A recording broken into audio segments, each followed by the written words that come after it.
Okay, let's get started. Hello, everyone. So my name is Karim Masloud. I'm the manager of international projects at Premier Corex. I'd like to thank you for joining this session. It's good to see some friendly faces. If you're joining with us for the first time, thank you for joining, and we appreciate your time here. Okay. Today we're joined by Abhijit Mitra, he's our senior Geomechanics Advisor at Premier Corex, and we explored the linkage between rock composition and mechanical properties and how chemofacies driven from elemental analysis can be used to model mechanical variability in formations. Abhijit will showcase a Permian Basin example. Okay, I hope you find that interesting.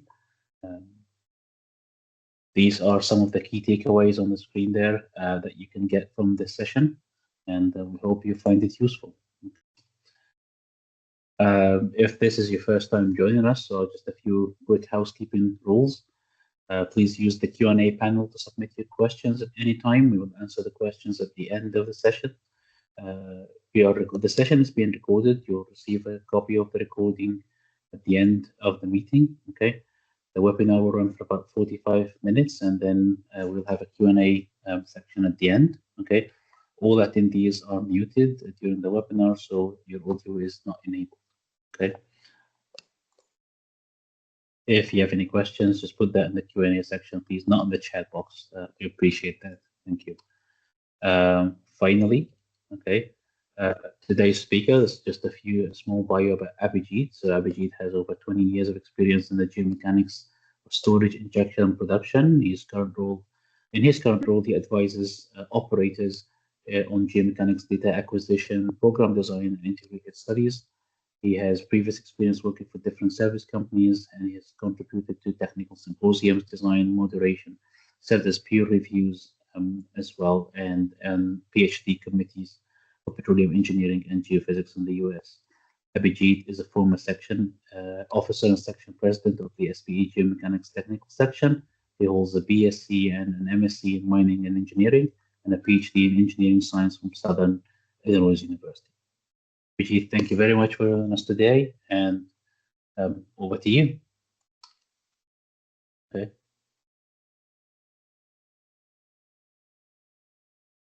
Thank you so much, Karim, for that nice and kind introduction.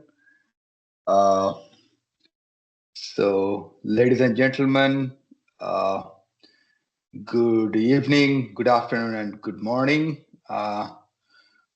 Thank you all for joining us today and hearing about this presentation on the connection between the chemofacies and the geomechanical properties.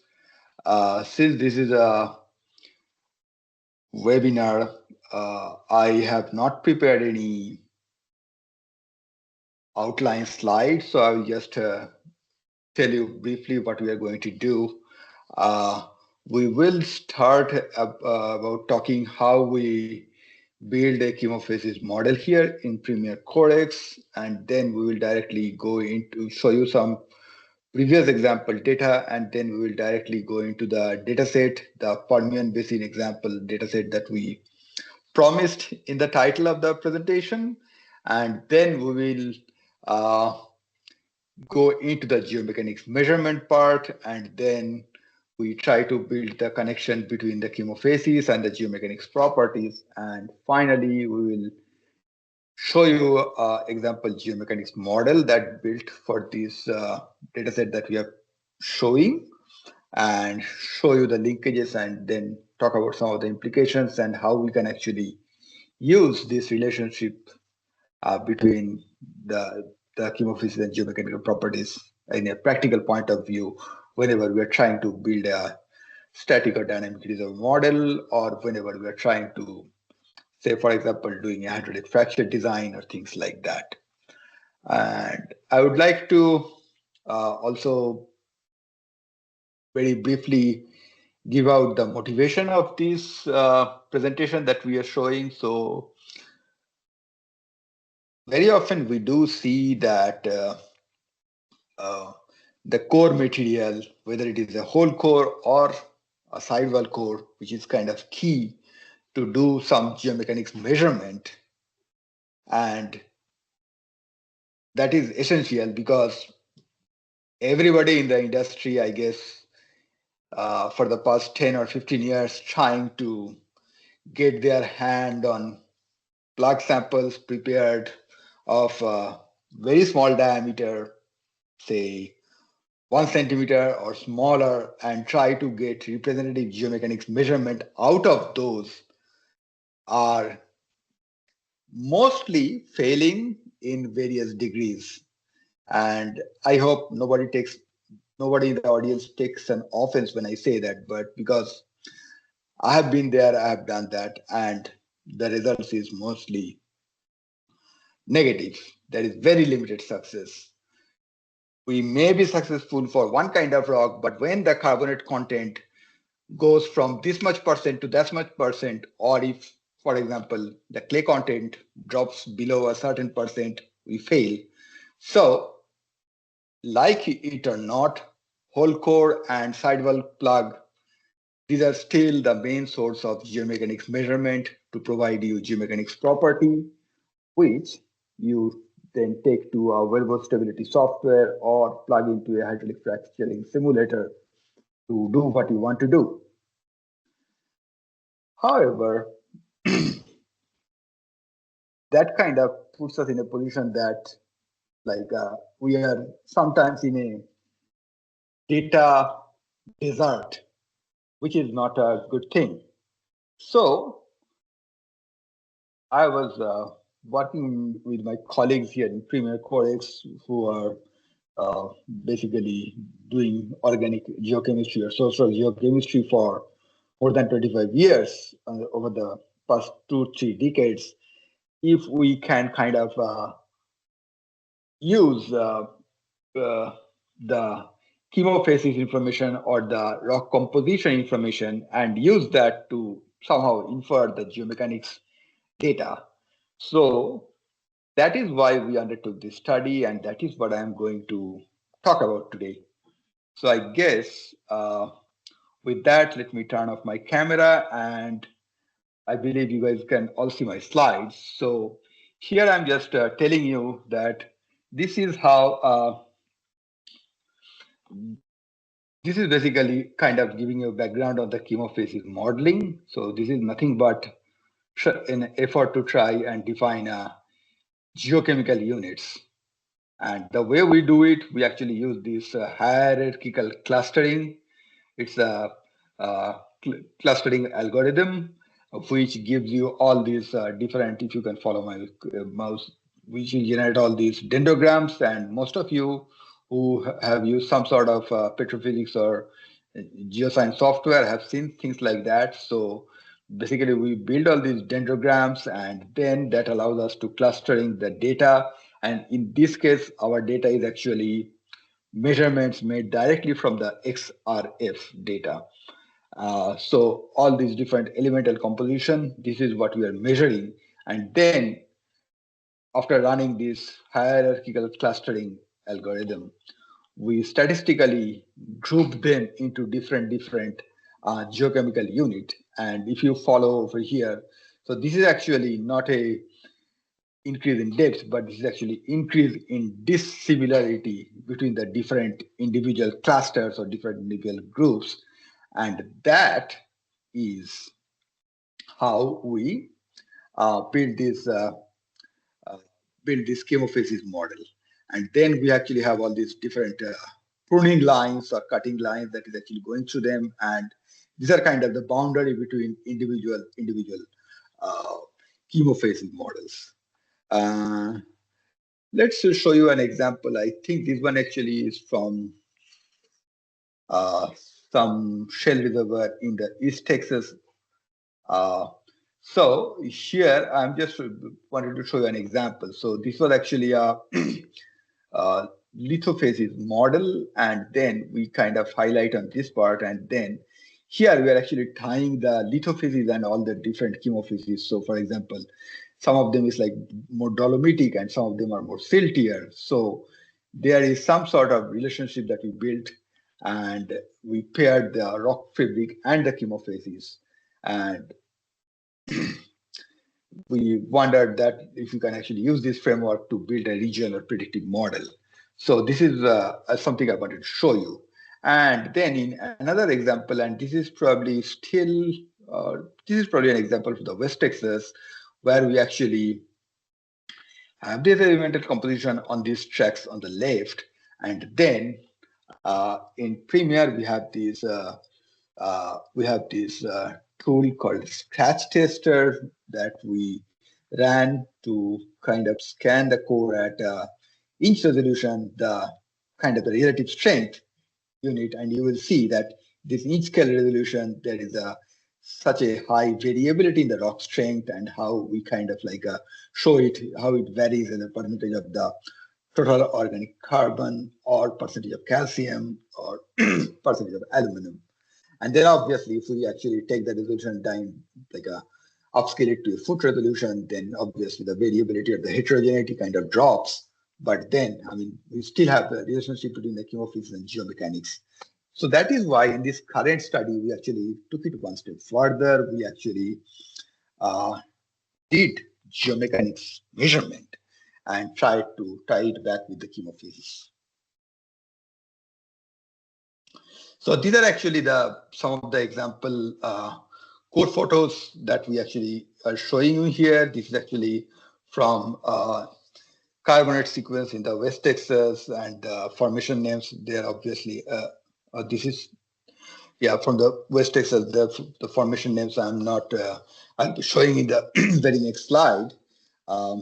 So we ran our hierarchical clustering algorithm, and then we come up with this 12 different chemofacies. So this is essentially our chemofacies model, and there is something called a partition coefficient that I'm actually showing you here, showing all these 12 different chemofacies models, and then I mean, this is very good information to have it, but then I am just, for the ease of our understanding, I am showing you the name, these 12 different chemofacies that we actually created a model here.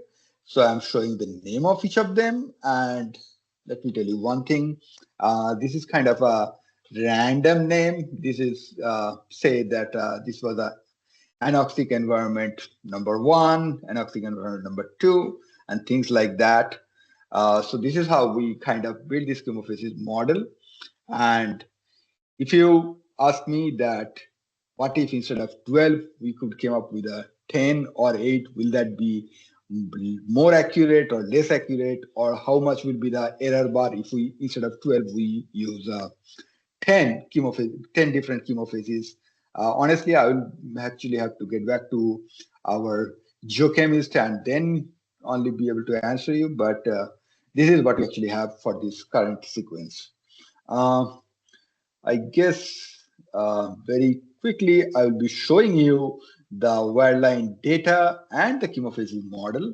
So you see that just the different formations here. We have the Barnett, we have the Woodford, and then the Mississippian lime. And the question mark here is not telling us that whether it is Mississippian lime or not. It is just questioning where exactly is the formation top for the Mississippian lime in this sequence.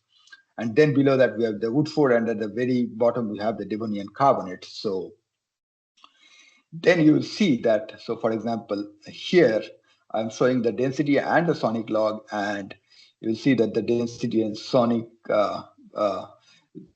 is kind of the high for this chart line, whereas from this formation, the chemofacies 8 and chemofacies 10 to 12, they are kind of on the lower side and things like that. So this is kind of qualitative, but this is what we actually have when we put aside the chemofacies and the wireline data.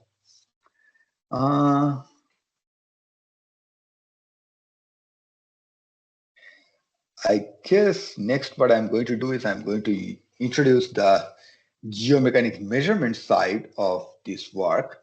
So these are all these different load frames, all these fancy equipment that we actually have in our laboratory, and I just couldn't like resist myself to show off just a bit. And the two on the right side is kind of like our latest toy, so we are all very excited to play with them.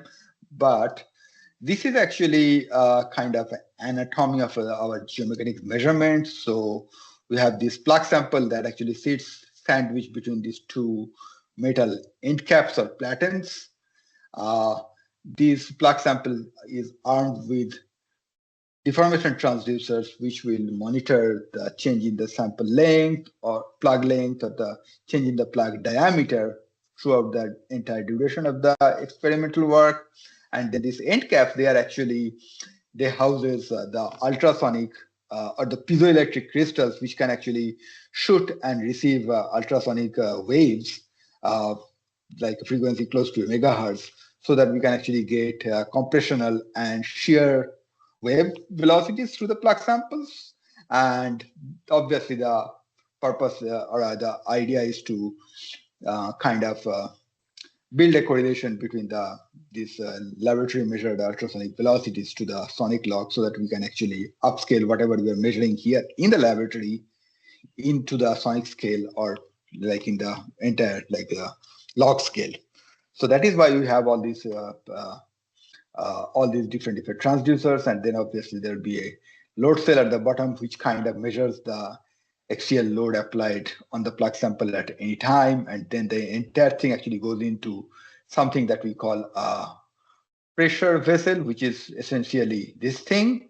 This is only just like covered with something called heating blanket, but this entire thing goes inside, and we can apply confining pressure, which is actually most of the cases equals to the reservoir net confining stress.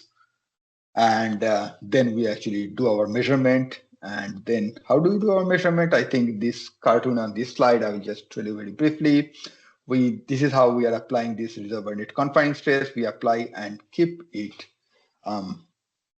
constant. And then we start applying the axial load at a predetermined rate till this sample fails. And then the load at which the sample fails is our compressive strength. And then since we are actually measuring the change in sample length and sample diameter throughout the duration of the test, from that we can calculate terms like the Young's modulus and the Poisson ratio. Now, these are something that I call static Young's modulus. And so we also have something called dynamic Young's modulus that we actually estimate from our ultrasonic velocity that actually we measure during our this triaxial or the composite strength.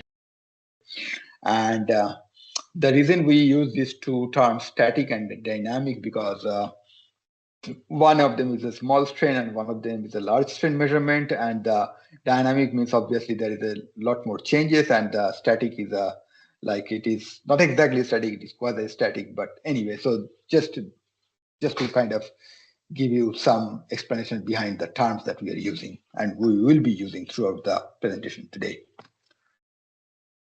Okay, so in that log layout that I showed you before, here I'm just kind of pulling up all these different how they kind of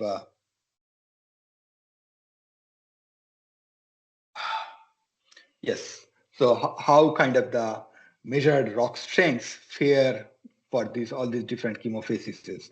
So this charty line, we obviously understand that the strength is very high for this charty lime and the two limestone chemofacies, whereas this chemofacies 8 and chemofacies 10 to 12, which is more like a alumina rich, so like more clay rich, there the rock strength is significantly lower.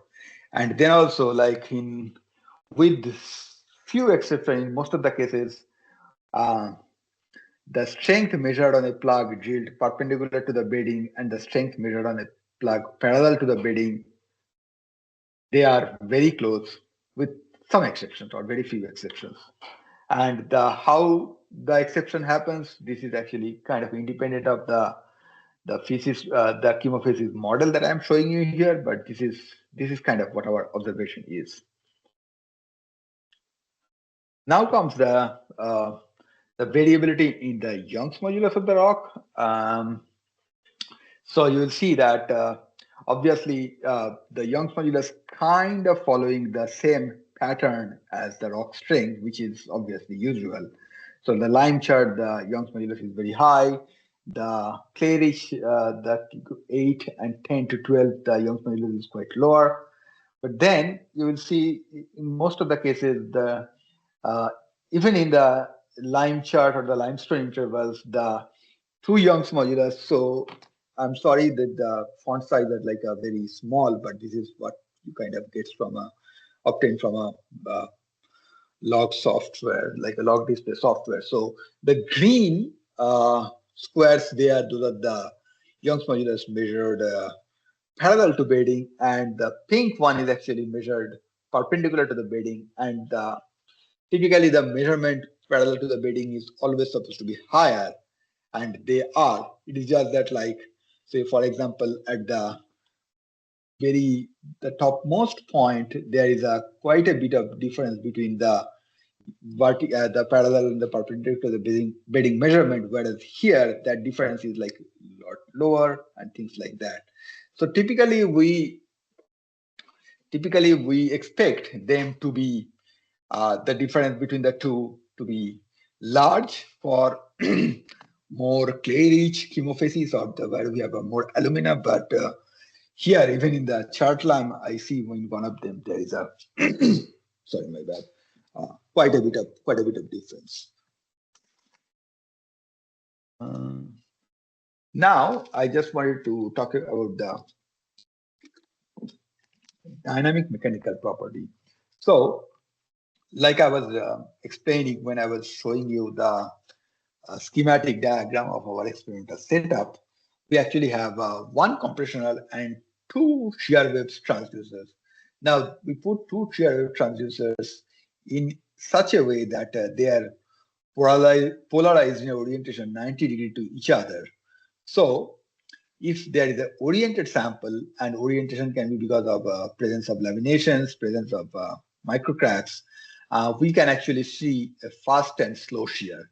Now, if the sample is actually drilled perpendicular to the bedding, then the fast and slow shear arrival time actually coincides, whereas drilled parallel to the bedding, we can actually see the distinction between the first arrival of the fast and the arrival of the slow shear, because obviously the presence of lamination, they will actually throw those off.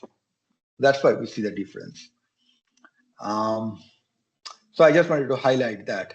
So we did this measurement for all these samples where we did the geomechanics measurement, and we were able to calculate the dynamic Young's modulus and the dynamic Poisson ratio using established rock physics theory that you can find in any standard textbook or any highly famous publications. So, for example, in the work of Colin Sayers or people like that. So again, the dynamic Young's modulus, the trend follows these in the in the line chart, they are very high, and in these aluminary chemofacies groups, they are like quite low, and also the difference is also still there. So for example, in this one, we still have a very large difference, whereas in some of them, the difference is actually a lot less, and so on. And similarly, we actually have a Poisson ratio, we also were able to measure. So we are in this figure, which is like very clumsy, we're actually showing you 4 different Poisson ratio. So we are showing number 1, pair of Poisson ratio that was static measurement, and a pair that is dynamic measurement. And then there is another pairing, Poisson ratio perpendicular to the lamination, Poisson ratio parallel to the lamination. So we are showing you all these different values here, and we need to show all of them because very quickly I will be talking about Eaton's uniaxial strain model, where we actually need all this Poisson ratio and the Young's modulus that I showed in the previous slide. We need them there as an input parameter. So that's what that's why we actually are showing you all this thing. And But before going into the Eaton's model, I wanted to show you in how we actually build a 1D geomechanics model uh, for this particular well, and this is basically kind of like a standard methodology that we follow. So all we need will be the density and the sonic log and some laboratory geomechanics measurements, preferably conducted at the Premier Corex lab. And then what we do is we try to build different sets of kind of like the static and dynamic, and then uh, kind of the separate set of transforms for different orientation, whether it is perpendicular to the bedding or parallel to the bedding. So using those, we actually extract all this information and we kind of model our anisotropic static mechanical property, and then we plug everything in the Eaton's uniaxial strain model, which acknowledge the mechanical property anisotropy, which is like which is the characteristics of this, not only this formation, but like a lot of the shell formation in US and all over the world. So using that, we kind of come up with this in situ horizontal stress profile, or wherever needed, we also use that to obtain a strength profile and things like that. So these are some of the correlations that I wanted to show you. So on this slide on the left, we actually have the bedding perpendicular to Young's modulus, and is my dynamic Young's modulus, and the y-axis is the static counterpart. And then on the right, I am showing the same one for bedding parallel Young's modulus. So we have the 4 different color codes for the 4 different formations for the Barnett and the Mississippian line and Devonian carbonate and the Woodford. I just mentioned here as a B, C, and D for just for the sake of brevity. And you can see that if you want, you can even try to fit a single correlation here, but then obviously that will probably give you some sort of error. So it is better to actually prepare individual transforms or individual inverse relationship and use that moving forward to build your static mechanical property logs or to upscaling, whatever you call it. So similar plots I'm actually showing you for the Poisson ratio, and this there is a lot more kind of cluttering and like a pronounced lack of a kind of like a trend here, which is obviously something that we have seen and people have seen for all these years. So this is very, very normal. This is nothing to actually alarm about. The Poisson ratio, the transforms that we built for the Poisson ratio, they always actually have a little more error bars. So obviously that will throw you some uncertainty in your stress model, but this is what we kind of learned to live with, I would say. And the next thing we actually did was we actually built a pore pressure model, and there are multiple ways to build the pore pressure model. I have seen people just using kind of like a published literature and assigning particular pore pressure gradient, a single pore pressure gradient for an entire formation and things like that. But here what I did was I used acoustic, the sonic log, and using the sonic data, I built a pore pressure model. And this is what you are actually seeing in the rightmost track. And using this pore pressure model, we then completed the circle and built the minimum horizontal stress model. And I'm also showing you the overburden stress, which is obviously nothing but the vertical integration of the density log to give you the horizontal stress. So this is my pore pressure model. This is my minimum horizontal stress, and this is my overburden stress. So the question is now we have all this, what to do with this information? So I can kind of tell you what to do with this. So this is one example, one application where we are looking at the minimum horizontal stress. We see these are kind of where the stress barriers are located, which means that these are kind of like the in situ minimum horizontal stress pockets. And what these pockets are good for is if you frac or if you land your lateral in any of these wells, in any of these pockets and then frac, then your hydraulic fracture will kind of stay contained here in these pockets, and it will take a lot more like a horsepower to overcome these barriers and to go up and down.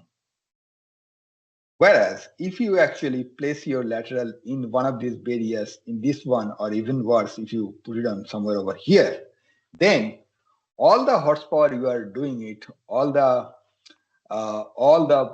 propellant we are pumping in, or all the fluid that we are pumping in, we are kind of wasting it because the frac will just go up and down. It will not go much further in the formation. So that is why we need to know where our stress barriers are located so that we can know that like this is where we need to land our laterals and this is where we need to frac. So this is obviously one example of this analysis that we are showing you here is there. So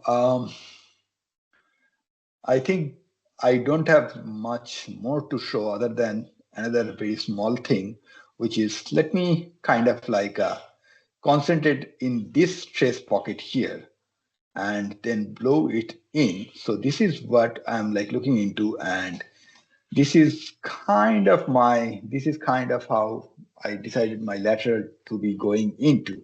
So you'll see that I mean, it all depends on the how you geosteer your well, but most of the times it may so happen that your lateral is not in a single chemofacies. It kind of goes up, for example, here, or it can go up and down and things like that.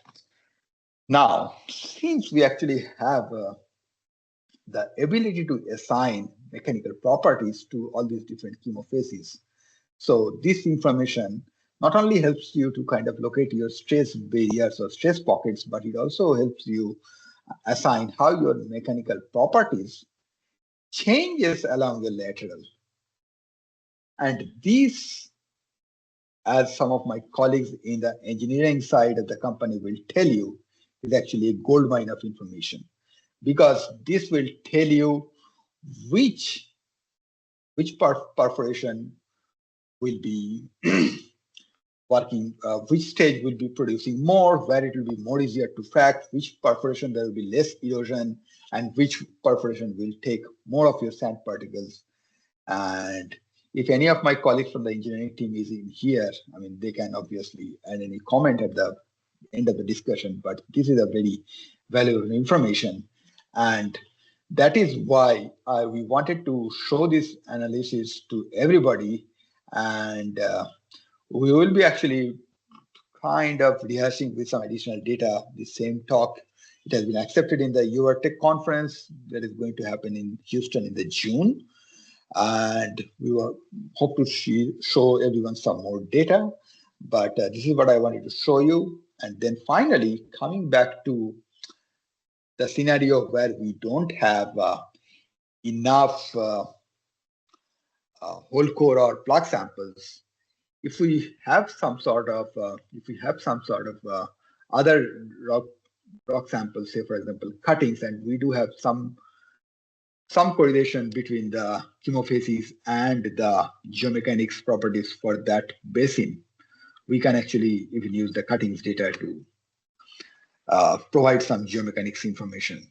And then it is up to you whether you use it in your frac model, or it is up to you whether you use it to build your hydraulic your wellbore stability code. So I guess with that, I will end my presentation. And Karim, do I hand over the control to you, or you can just take it from your side? Up to you. Thank you, Abhijit. Yeah, I've taken control, and Thank thank you very much. That was a very interesting slide. We do have some Q&A section, mostly in the chat box. So let's try and go through that. Thank you, everyone, for joining, and obviously for your participation here. So we have one question here: was what temperature and confining pressure can be used? That was quite early. So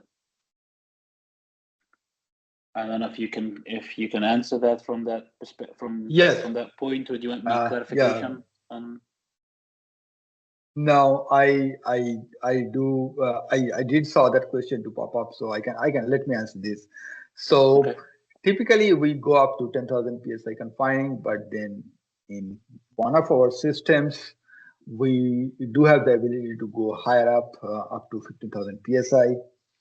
So that is our confining stress that we typically use. That is kind of our limit to the confining stress, and the temperature is.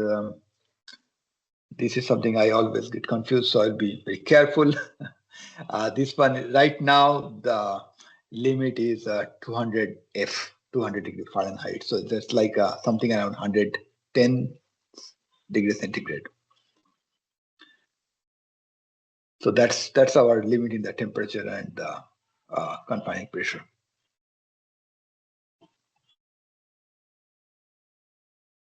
Okay. Thank you, Abhijit. Okay. So next question is rock mechanics test. How do you choose 3 confining pressures for triaxial test?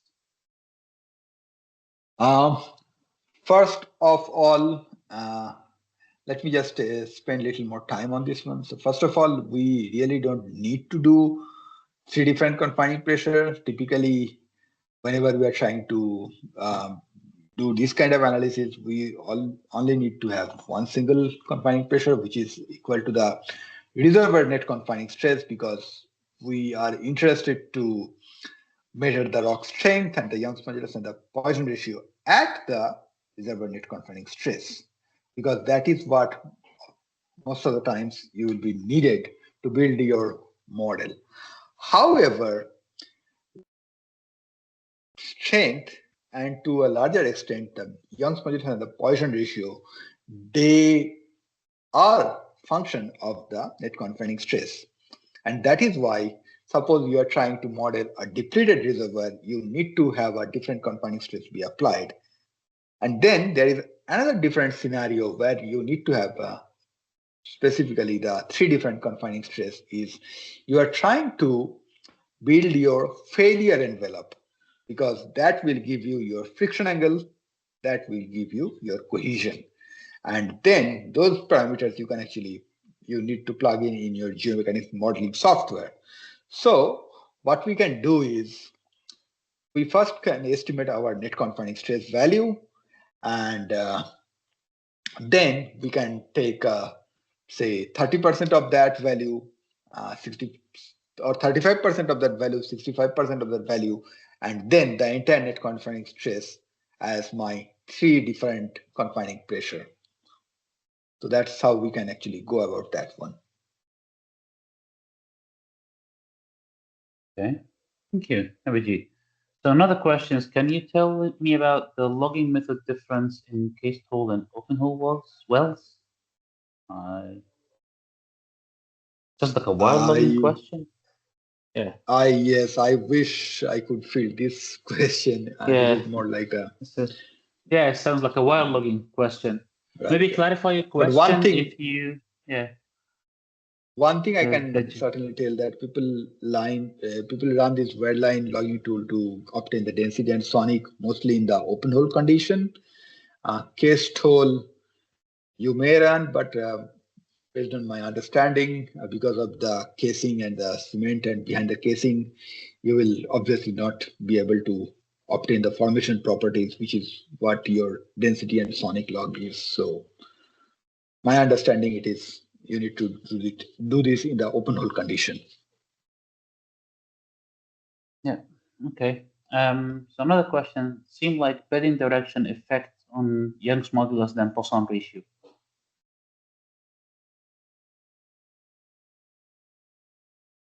Say that again. Seems like bedding direction has an effect, more effect on Young's modulus than Poisson ratio. Well, in this comment. particular, yeah, in this particular formations or in this particular sequence, this is what we are seeing. And one thing we actually have to keep in mind is the Poisson ratio is a number that should always be between 0 and 0.5. But most of the times when you actually do it in the laboratory measurement, the limit is actually between 0.1 and 0.4. So the window of variability for the Poisson ratio is a lot lower compared to the Young's modulus. So we have seen that for all the Permian basins and even like Bacon or Marcellus shale, the clay ridge formation, they actually have obviously more variability between the bedding dependent Young's modulus, and for the clay ridge intervals, it is typically stays below the 3 or 4 million psi, whereas more carbonate rich and a lot less clay, that is typically above 5 million and things like that, and the variability kind of goes down. Okay. So this is one of the reasons you should build a chemofacies model, because that will obviously tell you that these are the phases where you actually have higher alumina compositions compared to higher calcium rich chemofacies groups, where you will actually see the higher calcium, you will see the higher Young's modulus, the bedding dependency is a lot lower, whereas in the higher alumina, you will see the other way. Okay. Thank you. Right. So another question, anyone, I think, does the different color A, B, C, and D refer to a result of elastic properties at different confining stress? I believe they're referencing one of the older models. Yeah. Yes, I'm sorry if I didn't take my time to explain it. So these are actually the 4 different formations that we targeted there. So A will be the Barnett, B will be the Mississippian lime, C is the Woodford, and the D is the Devonian. So this is how. So these are like samples from 4 different formations. All right. Okay. Okay. So I think that's all the questions that we've received so far. If anyone has any further questions, either post them in the Q&A panel, or you can feel free to contact us directly. Abhijit's email is over there in front of you on the screen. There's also, for any questions regarding today's webinar or future sessions, please contact us at sales@premiercorex.com. Abhijit, thank you very much. It's quite an informative session and interactive with all these good questions that came from the audience. That's highly appreciated. Thank you all. So our next session is going to be on the 7th of April, 2026. The topic is shut-ins, North Sea case studies, information damage. That is going to be obviously a very interesting topic, given the expected shut-ins of some of the wells that is happening to some of the ongoing global events. The speaker will be Lee Wright, who's our business development and technical advisor based in Aberdeen. Please, if you are interested in client-focused webinars, Q&A, or technical sessions, just feel free to get in touch.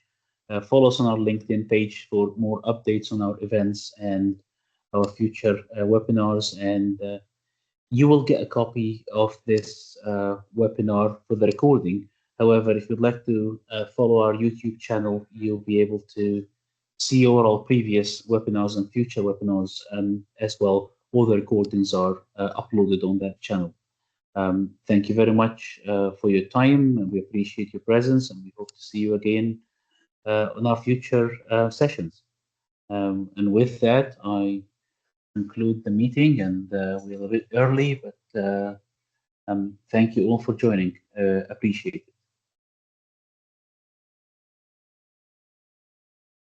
Thank you, everyone. Thank you all.